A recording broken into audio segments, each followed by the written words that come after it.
Para maiba naman, pagsamahin ang itlog at saging, magugulat ka sa sobrang sarap ng resulta. Gagamit tayo ng 6 na piraso na hinog na saging. Balatan ito, ilagay ang 3 piraso sa blender at hiwain ang 3 piraso sa mananipis na paaba.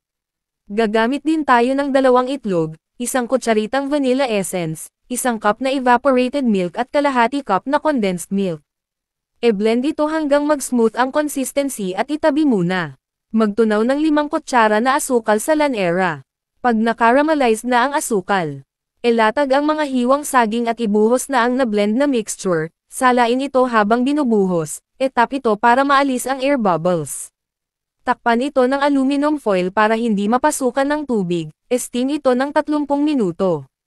Pagkatapos ng 30 minuto, hanguin at hayaan itong lumamig bago i-unmold para hindi masira. Subukan mo ang ganitong dessert, siguradong magugustuhan ito ng buong pamilya lalo na ang mga bata. Napakadaling gawin at napakasarap ng dessert na ito.